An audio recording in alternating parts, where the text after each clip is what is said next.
If you are looking into building a new indoor seed starting station, stay tuned to find out how to build one like mine and why I think this is the most efficient build out there. Hi, I'm Alex and welcome to Small Farm Efficiency, where I analyze the data from my farm to find the most efficient ways to grow, market, and sell produce for small-scale farmers, helping them save time, save space, and save money. One of the most important factors to consider when building your seed starting station is how they interact with these 10-20 trays. If you're trying to grow a lot of vegetables on a small scale, you're going to want to be using every single square inch of your seed starting tray and not wasting any space. You can see with mine, pretty much every space on the entire grow station is covered with a 10-20 tray, and then with these plug inserts. These are just a great way to use space, and as you can see, they fill up all the space in the 10-20 tray, so you're not wasting any space and you're being as efficient as possible. Hi there. So, as you can see, this is just one shelf of my growing station that has 4 different shelves on it, and on the one shelf, it fits 6 total 10-20 trays. Now, one nice thing about this is that they're extremely flexible. I can move these in a lot of different ways,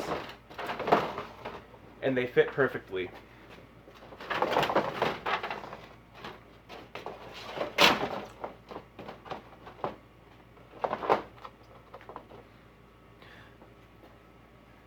So this setup has all 3 trays going in a row, and the way I had them before, you can kind of fit 2 going one direction and another going the other direction, which is a great feature of this grow station, because depending on the space you're in, you might be better off having them one orientation or the other. So having said all that about 10-20 trays, the main factor I look at when building a seed starting station is the cost of the seed starting station per 10-20 tray that it holds. You can build really great, nice looking seed starting stations that don't really fit the dimensions of 10-20 trays when you start stacking them next to each other or stacking them a long way, and you really don't want wasted space on the end of your seed starting station, and you also don't want to have pots not sitting in the 10-20 trays, because that just causes a whole mess. It's great having these 10-20 trays with no holes in the bottom. It helps you because you can bottom water your plants, which is really beneficial. Also, just all the dirt and mess that comes with starting seeds, you really don't want that falling through onto the floor, or you're having to clean up way more often.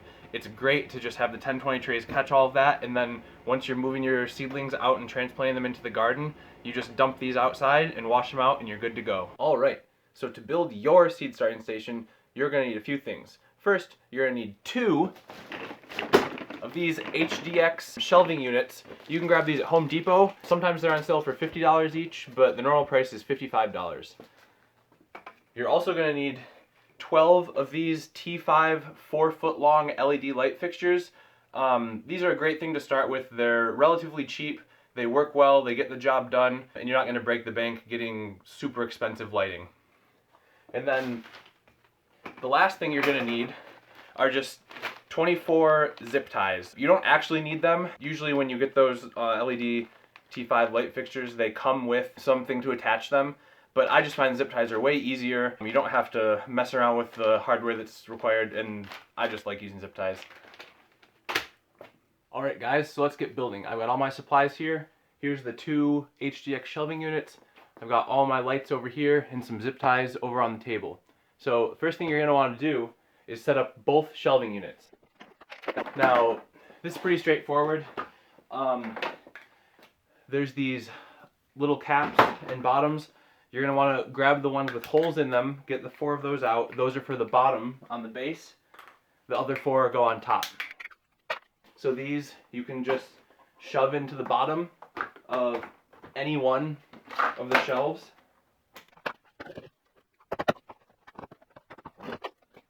Alright, so that's your base. Now, also inside of here are all these side poles. So they're all the same, doesn't matter. Just take 4, start building up. Now you're going to want to grab your next shelf, throw it on top. And that's really the whole process. So I'm going to go through, put all the rest of the sides on and the shelves, and then we'll go on to the next one.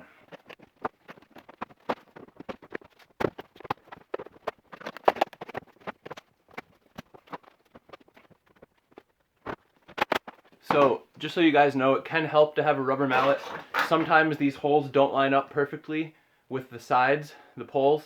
So if you just give it a couple whacks, usually gets it right nice in line like you need it.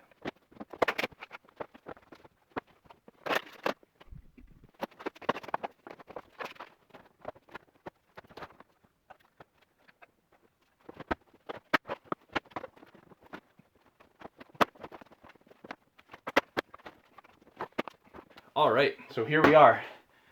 All the shelves have been installed. The last thing to do, we have these little caps. I don't know how important this actually is, but it comes with it, so we're going to put them on.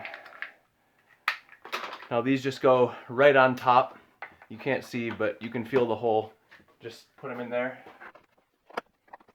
Now, another thing that can be nice, if it seems like it's not quite level and not everything is where it should be, the rubber mallet can help again. Just give it a few taps on top, and everything should settle in. Another thing you can do if you don't have the mallet, you can just kind of grab on top and apply your body weight to get the shelf to snap in place. I think this one's in pretty good shape. Alright guys, we're back. So I got the second unit put together. In case you're curious, I timed the second one. I wasn't talking to the camera or anything. Got it all put together and set up in under 5 minutes total. So 2 of them, if you put them both together, probably 10 minutes, not too bad. So the next step is going to be applying the zip ties. So the zip ties are going to be what holds the lights in place. And I've just found this to work really well. It's easy to set up, easy to take down if you need to, just super versatile. So I want to show you guys from here. Alright, so you should be able to see this. We've got all kinds of places you could put the zip tie. I prefer to do it this way, so come up from the bottom here, down here, and this is important now, only do it 2 or 3 clicks. You don't want to tighten them all the way yet because you're going to need to put the light through here. You want it to fit. So I like to place the zip ties. There's kind of smaller supports here, and then there's the bigger ones. I like to put them next to the bigger ones just to make sure it's nice and sturdy, give it some support. So I like to go over 2 of the smaller ones on the inside, and then I'll show you the next one in the middle. I like to put this one right on this middle section here. So I'm going to stick it up through here, bring the zip tie down through. Just 2 or 3 clicks is all you want to do. Maybe you can hear that. And there it is. So we're going to do the same thing on the other side, and then the same thing on every single shelf. So you're going to want to put 3 on the front of each shelf, 3 all the way at the back of your second shelf, and then the lights are going to run the long way through. So I'm going to show you guys, I'm going to put the first light in so you guys can see, and then you're just going to repeat that process for all the rest of your lights. Alright guys, here we are. So I've got our first LED. So I don't know if you can see, here's this first zip tie. I'm going to slide the LED into the first zip tie from underneath. Now just keep on sliding it through all the way to the back zip tie. Now hey guys, I'm back here. I'm going to slide the LED light all the way through the back zip tie. And there we go. It's right in place where we want it. Now we're just going to tighten the zip tie all the way up. Make sure it's nice and snug. And then we're going to do this for all the rest of the LED lights. Alright guys, we are back. So I just finished up all of the lights, all the zip ties, got them all in place. Just in case you're curious, I timed it off camera, so I wasn't talking or anything. It took me just under 11 minutes.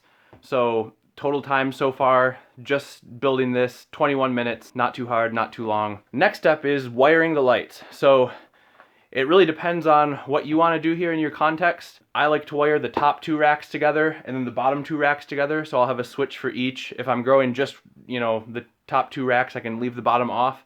Maybe if you're doing a little bit less than that, you might want to have each rack individually set up to a switch. I think it's easier. There are fewer wires just setting the top 2 and the bottom 2 together. So anyway, feel free to set it up to your own liking, but if you're doing my way, you'll need 1 plug for the wall. There's the switch.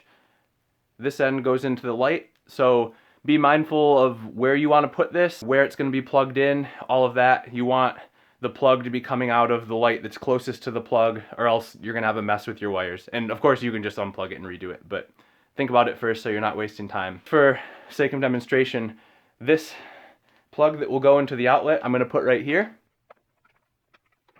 There we go, get it nice and tight in there.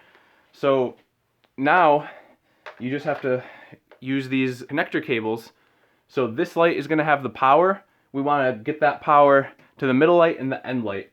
So at the back end of the light with the power, we wanna connect that to the middle. And then at the front end of the middle light, we're gonna connect that to this next one. So we'll do this one here quick.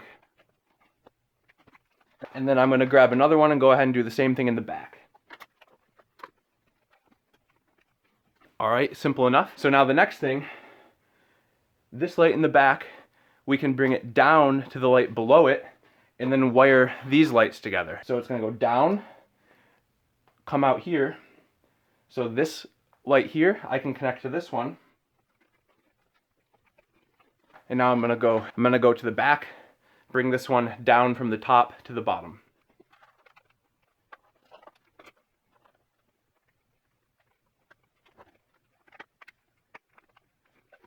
All right, so we're going back, down, through here.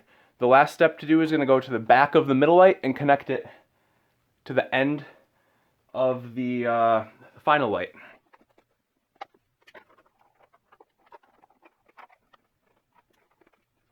All right, so the top two shelves are wired in no time. You can plug them in. One thing, guys, I forgot to mention, in the step when you're setting up the two shelving units, just a quick check to test to make sure they're level and everything is set up right. If the top rack of both units lines up nicely, you know that they're probably both level, unless you messed up on the exact same pole on both of them, which I think is pretty unlikely. So anyway, we're gonna repeat the same process for these lights for the bottom two racks. You're gonna need another plug and switch, and then all the connectors. I'll be right back once we got that done. All right, guys, we are back. So that last wiring in the bottom two racks took me just under 4 minutes, so 8 minutes total for the entire shelving unit for wiring. Not too bad. And here we are, hooked up with electricity, so the moment of truth. Let's see if I did it right. First we'll do the bottom, light, now the top, more light, guys. All right, so quick and easy way to set this up. It's a very efficient seed starting station. I love using these. This is the third one I've built. Last year when I was starting out, I looked all around the internet, was trying to find the best options. There were some pretty good ones, but to be honest, when I figured out this, I didn't see any videos about a setup like this, exactly how I've done it, and I think this is the cheapest setup per 1020 tray. So let's jump into some numbers, and I'll show you guys some calculations of exactly why I think this is the most efficient seed starting station you can make. All right, guys, so here we are talking about some numbers with this setup for your seed starting station. So for the cost, we got 2 HDX shelving units. Those are $55 each for 110 total. For the lights, we can get, on Amazon, you can get a 6-pack of these T5 LED lights for $40. So you need 2 of those 6-packs for this. So that's gonna run you $80. And then last is just the zip ties. I just had them lying around from a previous project, but I imagine for 24 zip ties, maybe $250, I'll say. So that's a total for the whole project, $192.50. That might sound like a lot for a grow station setup, but when you account the price per 1020 tray of space, it's really pretty efficient. So this whole setup fits 24 1020 trays. Each of these units fits 3 on each shelf. So you've got 6 per shelf between the two and 4 rows, so that's 24 1020 trays. So the total cost per 1020 tray of space is down to around $8. So if any of you guys can come up with a better way, a more efficient way to grow or to build a grow station for less than $8 per 1020 tray of space, please let me know. Please comment down below. I would love to see that, and I'd love to build one for myself. In terms of time, so it took me 5 minutes per shelf, so 10 minutes total for both shelves to put them both together. It took me 11 minutes to do all the zip ties and lights, get them all in place and all set up. And then it took me 8 minutes to do the wiring on the lights. So all of that together is a total of 29 minutes. So under 30 minutes to set this up. I've built these before, and I was honestly pretty surprised that it was under 30 minutes. Of course, I'm probably a little bit faster because I have experience doing it before, but definitely won't take a long time to get this set up. I have all of the supplies I used in this video down in the description in case you can't find something. I've got links for all of it to make it easier for you guys if you're interested in building something like this. And by the way, if you thought this was useful, if you think this is going to help you be more efficient on your small farm or garden or anything, I would be so happy if anyone would subscribe. I'm going to be coming out with more videos similar to this to help people be more efficient in a small space and grow lots of food. Thanks a lot, guys. See you next time.